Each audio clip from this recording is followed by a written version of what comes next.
how do you get a tour card that allows you to play on the Disc Golf Pro Tour? Hello everyone, it's Chris Clark with DiscGolf.Law. We're nearing the end of 2024 and the 2025 Pro Disc Golf season is just around the corner. If you'd like to make your living as a full-time professional disc golfer, you're gonna want a tour card. We're going to give a quick overview of how players get a tour card, what it means to have a tour card, and what restrictions tour card holders must agree to. Now, the short answer to how you get a tour card is you must earn it. We expect there will be around 150 tour cards issued for the 2025 season. Invitations to register for a tour card have been emailed to all players who qualified through the DGPT World Standings or via top finishes in the 2024 season. Our understanding is that that's around 45 women and 90 men. Registration is open now and runs through January 16th, 2025. For various reasons, we gather that registration deadlines may be extended. The Disc Golf Pro Tour will offer a separate European tour card designed to make it easier for top European athletes to register for tournaments. Players who have already earned a tour card pass their qualification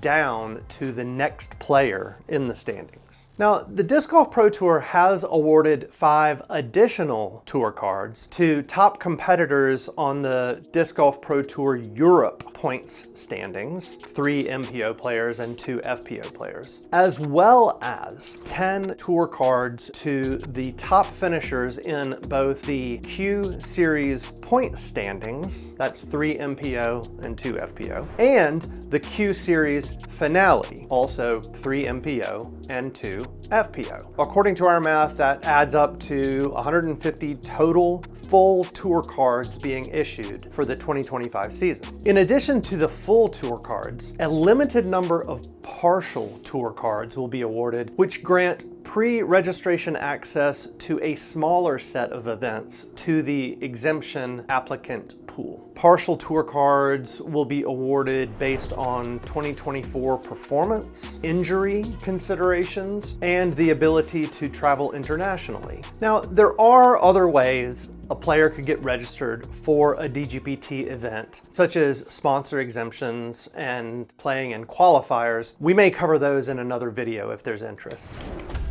So what does it mean to have a Disc Golf Pro Tour tour card? Well, the details of the 2025 tour card program haven't been officially released to the public, but based on how the program has worked in recent years, tour card holders can expect several benefits. Now, arguably the biggest benefit is access to Tour Pass registration. Tour card holders can also run for and vote to elect members of the Disc Golf Pro Tour Players Council. The DGPT Players Council is now the primary means by which pro players can have their voices heard on issues like rules and competition, media and marketing, tour structure, and event development. In prior years, the tour card program has included a long list of benefits described by the Disc Golf Pro Tour as upgraded event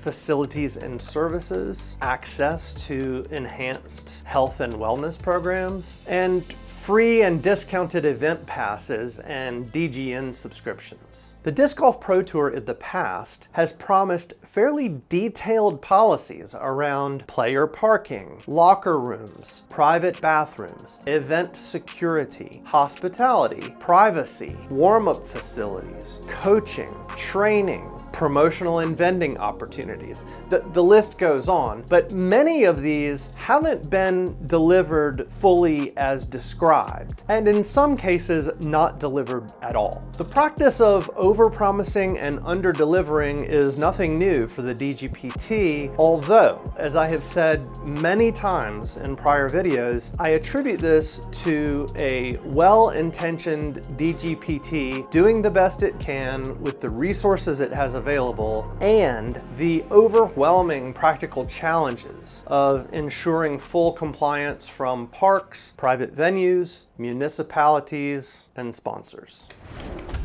Now, it's important to understand tour cards aren't free. In 2023, the tour card fee was $1,000 for the season. Now, keep in mind, tour card holders, or their sponsors in some cases, must also pay per event registration fees in addition to the tour card fee. There are requirements players must meet regarding press conferences and post-round media availability. In order to increase the level of professionalism at DGPT events, a player code of conduct will be implemented through development with the DGPT Players Council and the PDGA. Now, a lot of people don't realize tour card holders who qualify must attend certain DGPT events, namely All-Star Weekend and the Disc Golf Pro Tour Championship. Players who qualify for but do not attend these events will be subject to fines. The Pro Tour has said it will make exceptions for, quote,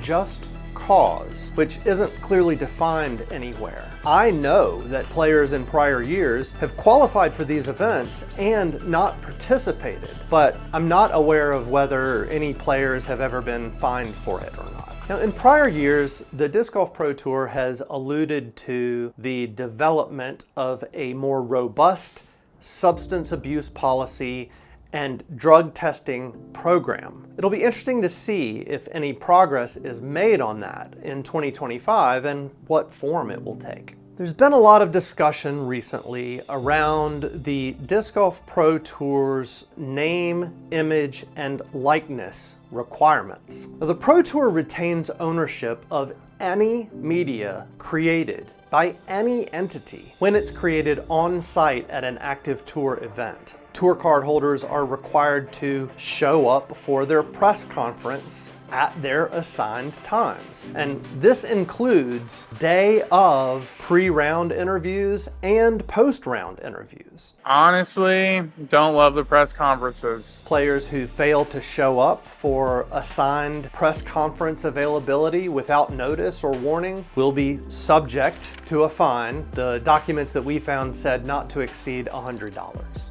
We gather there are some other questionable name, image, and likeness requirements that are currently under discussion for 2025, and we'll likely have more to come on that soon. We perceive the Tour Card Program and its associated benefits and requirements to be an important part of disc golf's continued evolution. Nobody will ever be happy with 100% of the policies and procedures associated with the Tour Card Program, but it's essential to get this right if we want to see the professional side of the sport continue to grow and thrive.